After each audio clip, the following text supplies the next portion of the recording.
It's your boy, the Dropper, back again. I'm back with a part two from the previous video. So without further ado, just gonna go on and get into it. Like, comment, subscribe. Part two on why I don't talk to nobody that I'm related to.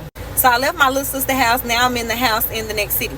While I was there, I'm still working these 12-hour shifts at Amazon. On top of the 3 12s, I'm working 2 10s. So I'm still popping the beans. And not gonna lie, the shit was making me feel good after my leaving the person anyways. So I was popping them for emotional support, but also for physical support from my body to keep going, because I knew I didn't want to stay with nobody. And I also was trying to put furniture into my house. This part is very important because this is what put me into my spiritual psychosis. I started seeing and hearing certain things. Like, I could tell that I was in different dimensions. And at the time, my cousin's still talking about me. I still got a few cousins that's just like, y'all, she in different dimensions. Like, you could tell, like, she going through spiritual psychosis. But it got to a point I was wondering why, when I did it, like, I got cousins who did it and go have sex, or did it and do like weird stuff. Like me, I wanted to get close to God. It did not make sense. I was hearing my higher self. Like, it just got really, really weird. So a spiritual psychosis is like a regular psychosis too. So I went into regular psychosis too, and a lot of my memories from my childhood started coming back. Within those memories, there was somebody in my house, in my childhood home, who got SA'd by one of my stepdaddy's family members, like his nephew. They was staying with us, and they told him, my stepdaddy and my mama, that he did that to somebody in my family that lived in the house, and they still let him stay there. And when you go through a psychosis, sometimes the memories be so vivid that it seems like it's you.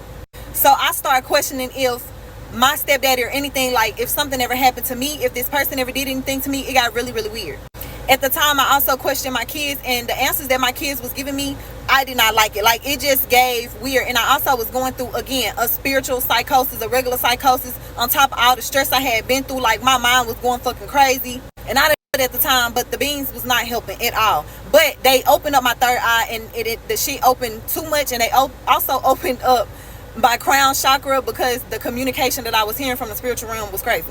But I asked my kids, have anybody ever did that to them? And my kids was telling me weird stuff. And they was just describing how they Nana and Papa bathed them and stuff like that. And it just freaked me out. Like, it made me go into panic mode. And so I did what I was supposed to do as a mother, as my right is to get my kids checked out. That triggered a lot of people in my family, because of course we're black. I kept my kids out of the whole situation. So I went to my mom and them house, and I confronted my stepdaddy, and I was like, have you ever did this to me? Like, have you ever did anything like that? Because keep in mind, my stepdaddy weird too. My stepdaddy, everybody who know him, if he go to a function, he's only around the kids. I'm gonna keep it a buck. He's only around the kids. This man was spoiled. All the girls are like this first generation. And then we got older, and he called us fast. He stopped liking us and being mean to us. But when we was little, he like spoiled us. It was weird.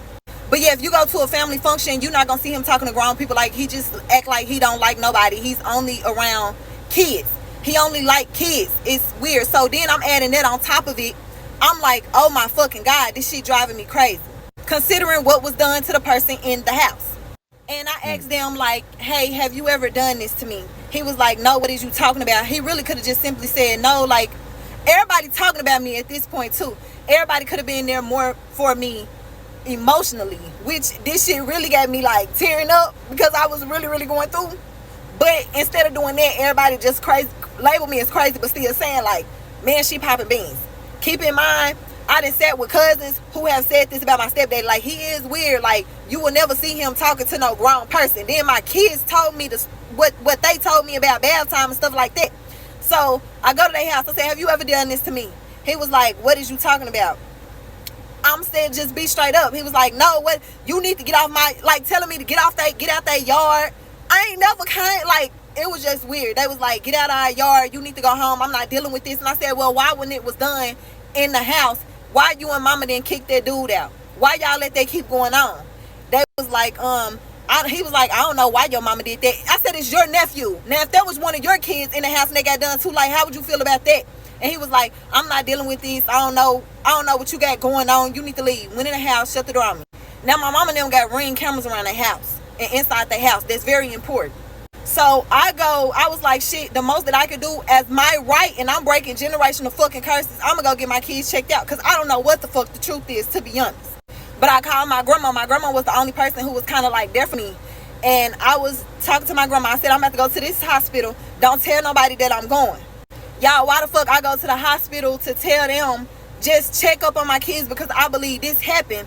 I'm talking to a nurse the first time. The nurse leave out the room. The doctor come in. She didn't go get the doctor. The doctor just came in. The doctor sat down beside me and I asked him, I was like, so are y'all gonna run a test on my kids or not? Because I was told that y'all could come up here and, just do an exam on them. He was like, no, we're not worried about your kids. We worried about you because my nurse told me that you hear voices and you be talking to people that's not there.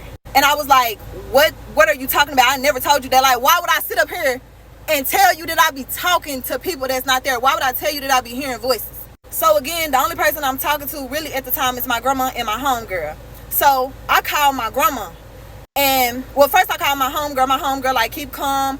I'ma like, tell me where you at, like what's going on, yada yada yada. I was like, hold on, let me call my grandma because I need to know what the fuck is going on. At this time, they got me like up against the wall. They done took my kids away from me. So if you thought I was going through a spiritual psychosis, then bitch, you took my kids away from me. I went fucking crazy. I'm not gonna lie. I came up here to get my kids an exam because I thought something happened to them, which is my right. And y'all snatched my kids from me. So I get on the phone with my grandma. I tell my grandma what's going on. And my grandma was like, ain't your mama up there? I paused. I said, Grandma, what you mean ain't my mama up here? Yeah, your mama should be up there. Okay, Grandma, how would my mama know that I'm up here again making claims against her husband? Y'all, my mama, it clicked. My mama called the hospital and told the hospital that I talk to spirits. I hear voices. I see things that's not really there. I end up just throwing the fucking phone. I'm so pissed off at this point. I just grabbed the phone, threw the phone at the wall. So that really, the fact that they took my kids, which made me even more angry, that's the shit that pissed me the fuck off. Because I didn't come in there mad. I just flipped. And the doctor came in there. They all still surrounded me. Once I got off the phone, at this time, once I threw the phone, they, put me in they little handcuffs or whatever that they got. And I'm restrained. I'm pissed the fuck off too. And so the nurse come in there too, and the doctor look at the security guards, y'all. And again, I'm seeing in different realms. I'm seeing demonic shit. And these security guards, it was especially two, they just gave me demon vibes. It was so weird. And the doctor too. And it definitely gave Freemason. I'm gonna be real. It definitely gave plotting against me. I didn't understand it at the time though. The doctor dead ass looked at the security guards and said, didn't she tell us that she was in here hearing voices and talking to people? They looked at me and said, yes, she did. We heard it. I then looked at the nurse and said, did I tell you that I talk to people? Did I come in here telling you I talk to spirits? Did I tell you that I hear voices and I talk to things that's not there? Did I come in here telling you that? This woman looked so scared. She was shaking. She didn't know what the fuck was going on. She was like, no. Like she knew what was going on. I was like, okay, so what the fuck is going on? Man, these people injected me with something to put me to sleep and put me on a 72-hour hold involuntarily. And still, I didn't know what was going on with my kids. I didn't know who had my kids. I didn't know who was going to pick up my kids. And I went in there to get my kids an exam. So y'all know my mind was fucked up. But at that time, I got put into a mental part of the hospital. Because my mama fucking called them and told them that something is wrong with me in my head and I see things that's not there. But if y'all want part 3, let me know.